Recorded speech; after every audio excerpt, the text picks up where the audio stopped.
I made a video recently explaining why I thought Benjamin Sesko could be the turning point for Ruben Amorim, and I was finally proven right. He is the key to Ruben Amorim's philosophy. Mate, this is why everyone should listen to me and why everybody should watch my videos. Nah, but on a serious note, we actually finally saw a very clear example of Amorim's philosophy working. Amorim loves quick, fast vertical transitions, or in layman's terms, good old school Route 1 footy. And previously with players like Højlund and Xerxes up front, this tactic pretty much failed. But now United and Amorim have Sesko up front, and it only took 5 minutes into this Chelsea game to see the great results. Sesko nodded the ball on, won his aerial duels, which by the way he is elite at, and this little sequence effectively made Manchester United win the game. So there you have it. When anyone ever asks, oh, what's Ruben Amorim's philosophy? It's not working. Boom, it bloody worked, mate. Now going further into the tactical analysis is a little bit difficult because obviously Chelsea went down to 10 men within 5 minutes. And they stayed like that for basically 45 minutes or the whole first half until Casemiro got sent off. But by the way, on that note, that Casemiro sending off was trash. I don't think that was even a foul, let alone a booking leading to a second yellow card offence.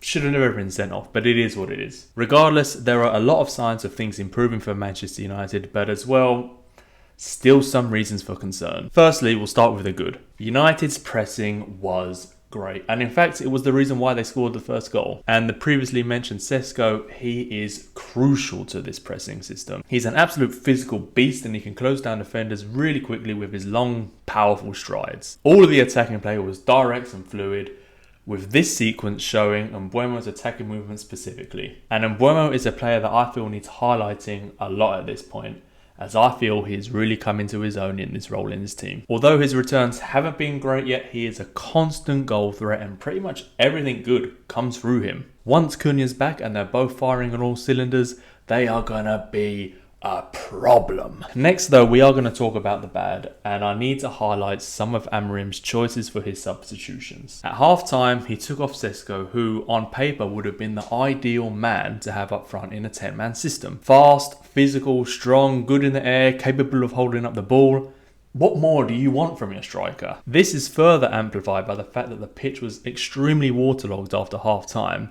So playing the ball along the floor wasn't the best option. Going direct and long to someone like Sesko would have been absolutely perfect. And here's the thing, United didn't neglect the long balls once Sesko went off the pitch. They continued to play long ball football. I haven't collected the data, but I'm pretty sure there was only one, maybe two successful long balls in the whole of the second half. And as you can see from these stills, this one, I don't know how many I'm going to put in, but there were a lot of long balls. Taking Mazraoui off at the point that they took him off was really questionable as well. Taking him off for, was it Mount or Cunha? Well, either way, it basically forced Ahmad to go back to the right wing back position. But at this point in their 10-man system, he was essentially playing as a right back. You know, Ahmad at right back when he had Mazraoui still on the pitch, it doesn't really make sense, does it? And since I've mentioned the good and the bad, I might as well include the ugly as well. Take a look at this pass completion percentage for the second half, which was shown on screen when I was watching the game. That is absolutely horrendous, to be fair. And bear in mind, it's not 10 man against 11 man, it was 10 against 10, so there's no reason for this to actually happen. And I also want to give a special mention to Dorgu at this point. He was honking. And this section I'm going to name Dead End Dorgu.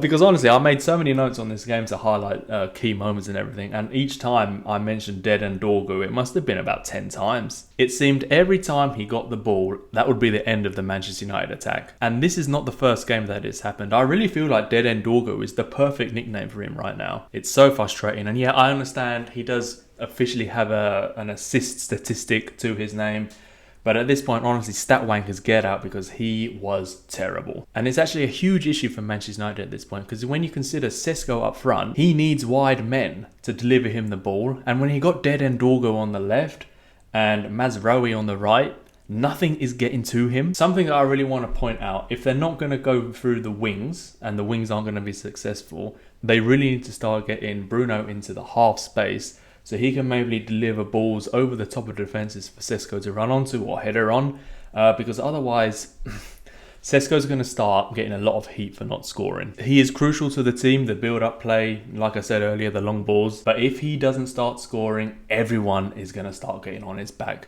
And I don't want to see that because I really rate Sesko. I think he's got all the attributes to become good, but he just needs the service. So please just work something out. Get rid of Dead End Dorgu. Maybe even put Mount at right wing back so we can maybe put some crosses in or something. But something needs to change before Sesko's confidence starts going out the window. But otherwise, this was exactly the result that Manchester United and Ruben Amorim needed. The performance was very solid too, especially in the first half, although, you know, it was against 10 men. But you got to take what you can take at this point. But even at even strength, Manchester United absolutely dominated them. And I understand that was only for 5 minutes of the game, but Chelsea just couldn't cope and they lost their head. They got a player sent off and it was all to do with Manchester United's pressure.